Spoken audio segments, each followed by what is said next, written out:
Hello, everyone. Thank you so much for checking out this video here on Shows, Style, and Spirit. I am Ebony, and as you can see from the title of this video, this is a very serious story, a very disturbing story about a tragic pow incident in Minnesota that took the lives of a state rep and her spouse.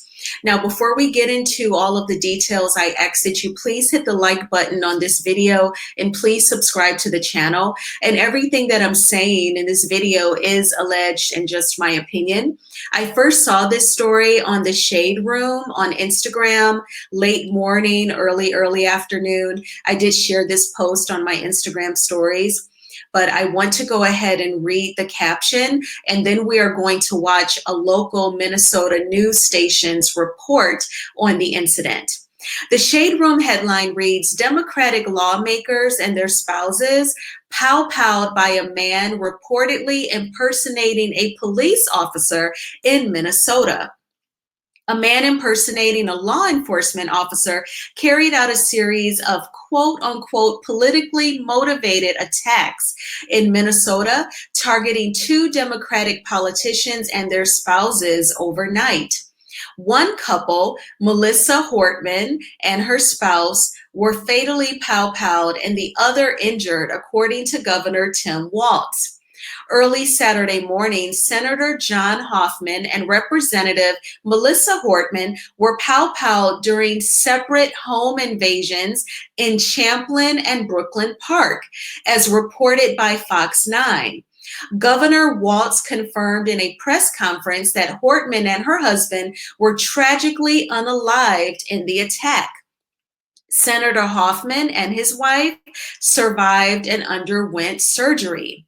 This, in my opinion, is an elaborate scheme that had to have been planned and set up for at least several weeks to come up with the idea of home invasions for two Democratic politicians who lived in separate townships, separate cities, and then to impersonate a police officer to gain their trust, to get them to disarm any guard that they may would have had up for a stranger.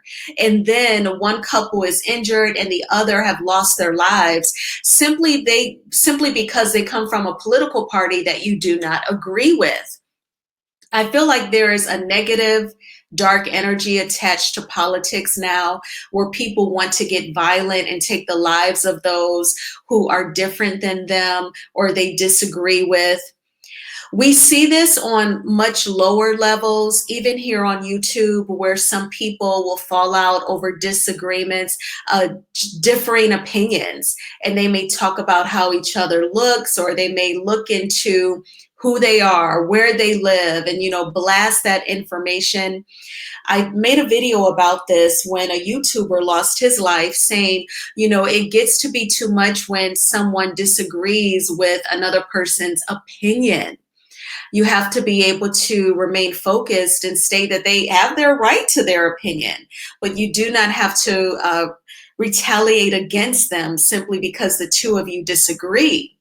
In this same negative energy, it is attached amongst political lines. And I think that it is very unnecessary. So there is a news report that I now want us to head on over to. So I'm going to go ahead and share that screen. Please be patient with me, and I ask that you please hit the like button. Thank you so much. I'll just be a few moments here. And I give my condolences to the families and friends of Melissa Hortman and her spouse, because they've lost their lives simply for working in what they believe in and their political opinion and to help their constituents. But I'm going to go ahead and hit play. I'll mute my mic so that you all do not experience an echo. Thank you.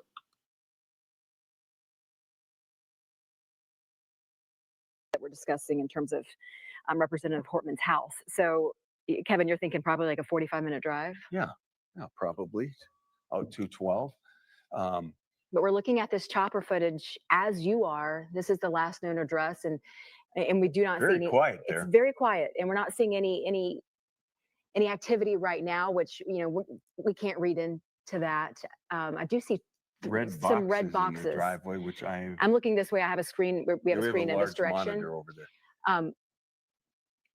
Um, let's bring in our Matt Belanger. He's in the newsroom and he's watching this with fresh eyes with us, just seeing this last note of address of the suspect, and very quiet there, Matt, but that can be deceiving. Well, right, and we do have other sources with eyes on the ground other than Chopper 5, again, right there up over Sibley County, over that farmland near Green Isle, Minnesota, believed to be this individual's home, the last known address for 57-year-old Vance Belter.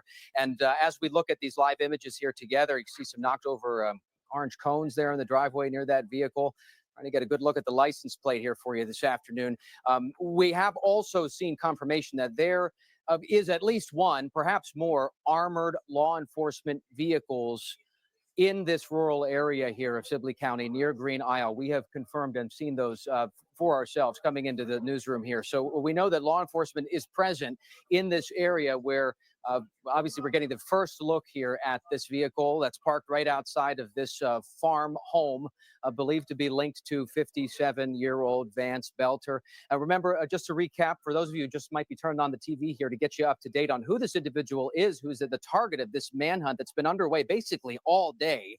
We confirmed Belter was a former appointee of Governor Tim Walz, signed to work with the governor's Workforce Development Board. He's listed online right now as currently working as the Director of Security Patrols for Praetorian Guard Security Services, a company that identifies itself as being, in the Twin Cities metro area that provides home security. Remember, Belter is who officials are saying they believe impersonated a police officer, a member of law enforcement wearing body armor and what looked like a police uniform when going to the homes of those elected leaders early this morning and starting the shooting that we've been reporting about for you here all day.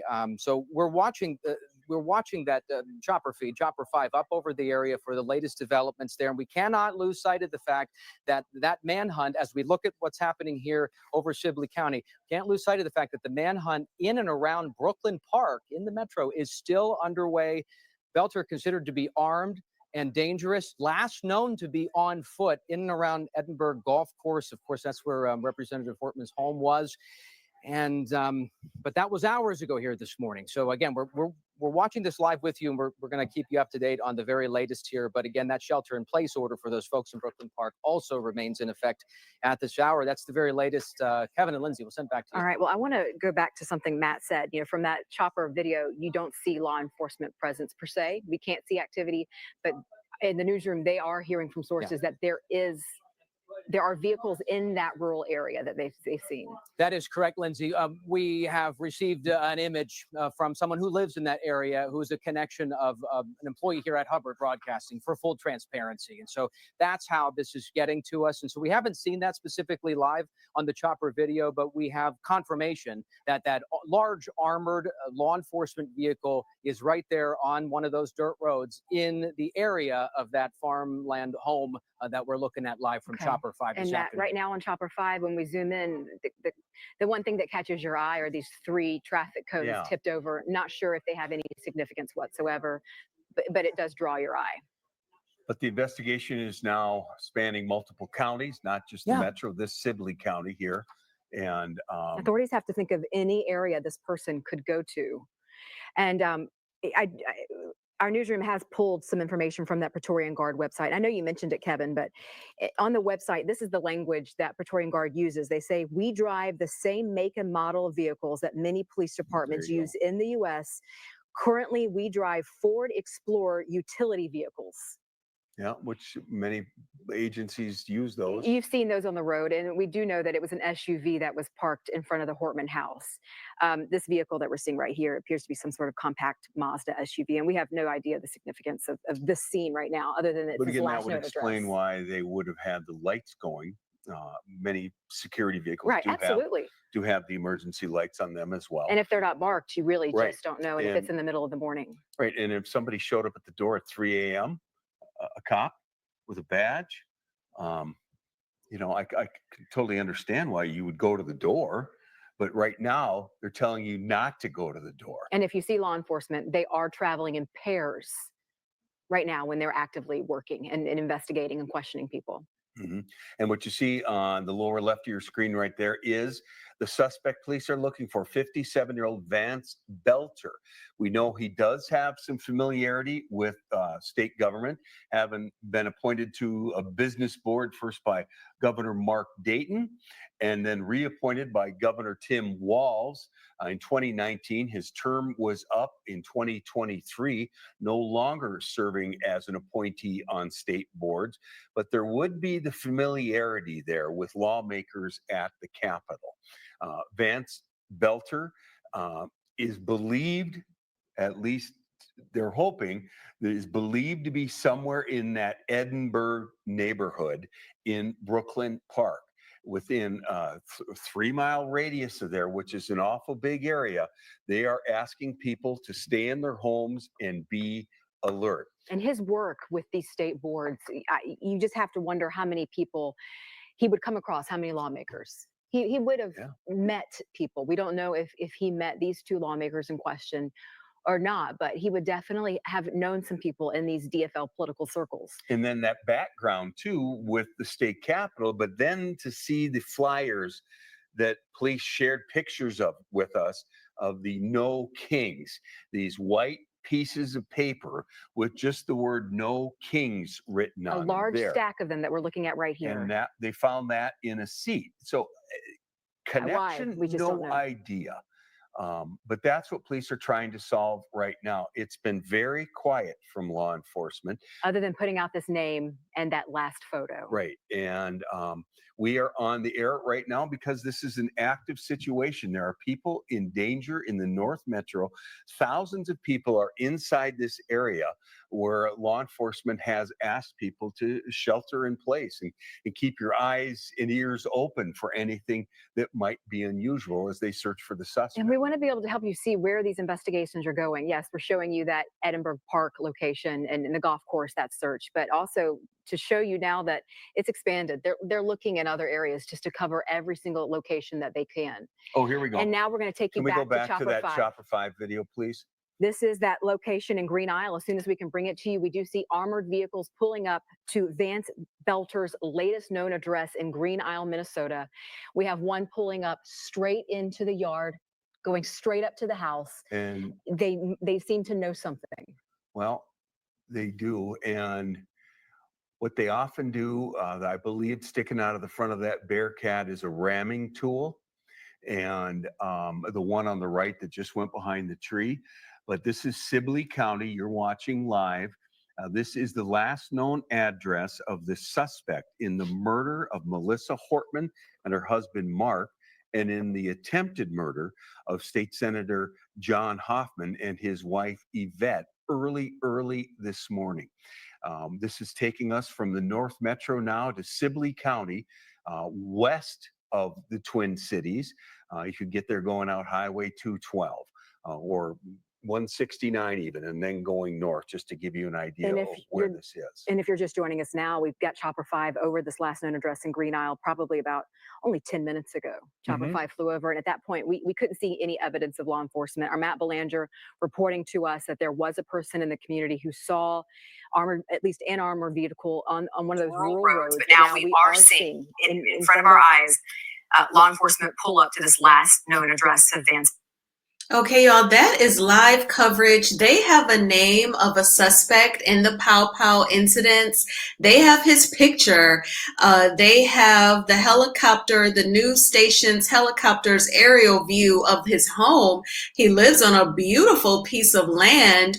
He seems to be very fortunate, very blessed. I don't know what would drive him to such lengths and take people's lives and attempt to take out another couple. You know, because allegedly he disagrees with their political beliefs. But you saw the armored vehicles. They have rolled up to the home just in case he's in there. They want to be prepared. This is very serious, very intense, very suspenseful. And what is sad is that the news anchors reported that people in Minnesota, they're being asked to stay indoors and to not answer. Don't let nobody in that says that they're a cop, and that they said police officers will show up in pairs. This is a shame. Nobody should live in fear or live as a prisoner. And again, we've had politics, I mean, since what, at least before the Civil War. And back then, you know, it was flipped. The Republicans wanted the end of slavery, and Black people voted Republican until the Great Depression, and then Blacks started voting Democratic. The Great Depression was from 1929 to 1939. Then Black people voted for Hoover and have been voting Democratic ever since. That's just a sidebar. But the point that I'm making is that there has always been politics. There's always been at least two opposing parties, but you never had to be violent. You never had to take someone else's life because they disagree with you. That is extreme. It's giving, just in my opinion, I'm not a therapist, I'm not a psychologist, I do not prescribe medicine like a psychiatrist, but it's giving there's some sort of disconnect in your mind where you cannot compartmentalize someone's opinion from an offense. And so it's a lot, it's very heavy, and I want everyone to be safe. So this is live coverage. As I was watching, I was thinking, I could have gone live about this as well, because I'm going to continue watching even as I end this video. So what are your thoughts on the Pow Pow incidents in Minnesota? What are your thoughts about the dark turn that politics has taken? Continue to be safe, be aware of your surroundings, and I wish you all well. Continue to be healthy, take good care of yourselves, and remember the golden rule to treat others how you want to be treated in return. And I will talk with you soon. Goodbye.